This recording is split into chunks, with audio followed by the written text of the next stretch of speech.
Hello दोस्तों, भारत मेरे सम्मान का सबसे महान शब्द जहाँ कहीं भी प्रयोग किया जाए बाकी शब्द अर्थहीन हो जाते हैं। भारत के अर्थ किसी दुष्यंत से संबंधित नहीं वरन खेत में दायर है जहाँ अन्न उगता है। वर्तमान में भारत में लगभग 50% से 70% रूप से लोगों के जीवन का निर्वाह साधन कृषि है, जिसमें से कुछ आंकड़े इस प्रकार हैं। 9.5 करोड़ के लगभग किसान हैं, जिनके ऊपर अगर एक के ऊपर 5 बंदे लगाएं तो सीधे सीधे 50 करोड़ लोग कृषि से जुड़े हुए हैं। ये लोग कृषि के अंतर्गत फसल उत्पादन के अलावा पशुपालन, बागवानी, रेशम उत्पादन, वनवर्धन आदि क्रियाओं को संपन्न करते हैं, परंतु इनमें से अधिकांश व्यक्ति इनके माध्यम से एक सम्मानीय व गरिमापूर्ण हेतु आवश्यक और किसानों की संस्कृति और किसानों के त्योहारों के बीच की शिक्षा और उनका लालन पालन भी इसी कृषि से जुड़ा हुआ है। जब कृषि अच्छे से नहीं हो पाती तो देश में खाने की कमी के साथ किसान भी आत्महत्या के लिए मजबूर हो जाता है। इसलिए कहा गया है कि जब कोई जवान या किसान मरता है तो समझना पूरा हिंदुस्तान बहुत कष्ट में है। वहीं अगर बात की वर्तमान में कृषि के जीवन निर्वाह के बेहतर स्रोत न रह जाने की, कृषि के संकट की, तो इसके लिए कोई एक प्रमुख कारण ही जिम्मेदार नहीं है। इसके लिए पूरी श्रृंखला ही दोषी है। कृषि की कम उत्पादकता, सिंचाई के लिए मानसून पर निर्भरता, सार्वजनिक निवेश की गुणवत्ता का कमजोर होना, ऊर्जा परिवहन वितरण क्षेत्र में आधारभूत ढांचे का पिछड़ापन, कृषि साख की समस्या, दोषपूर्ण न्यूनतम समर्थन प्रणाली, भूमि सुधार की समस्या, तकनीकी कौशल का अभाव में संकट की हालत को जन्म देता है। इन्हीं कारणों के आलोक में ही हम कृषि की दुर्दशा समझ सकते हैं, जिसमें मूल कारक के रूप में कृषि नीतियों की विफलता व शासन की विफलता प्रमुख है। यही वजह है कि कृषि और समानता नकारात्मक कारणों की वजह से ही चर्चा में रहती है।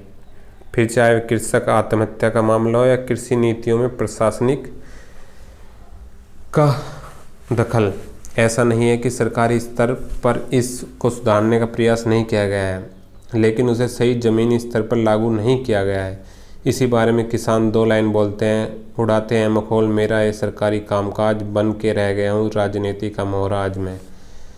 सरकार द्वारा राष्ट्रीय नीति, राष्ट्रीय किसान नीति, प्रधानमंत्री फसल बीमा योजना, राष्ट्रीय कृषि विकास योजना, प्रधानमंत्री कृषि सिंचाई योजना, जैविक कृषि के लिए परंपरागत कृषि विकास योजना, मृदा स्वास्थ्य कार्ड योजना आदि, राष्ट्रीय गोकुल योजना।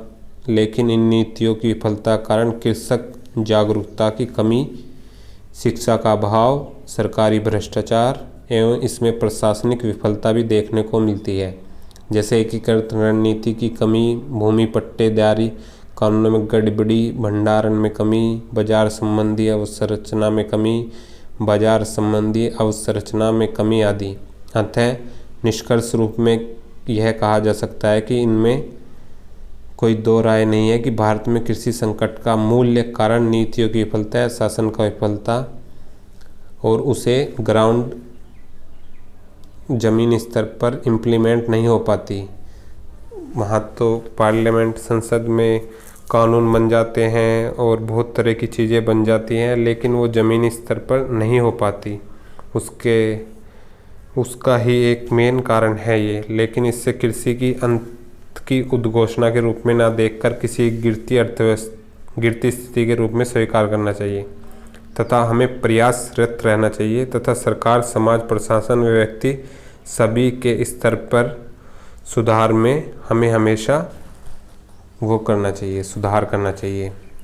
हम ना रहेंगे तब भी यह खेत रहेंगे, इन खेतों पर धन लहराते शेष रहेंगे, जीवन देते प्यास बुझाते श्याम बदरिया के लहराते केश रहेंगे। सारी उम्र बस एक ही दुआ सबको याद रखना है कि किसानों के लिए जितना हो सके उतना करना है। ठीक है दोस्तों, कमेंट करें और धन्यवाद। इसी के साथ जय हिंद, जय भारत।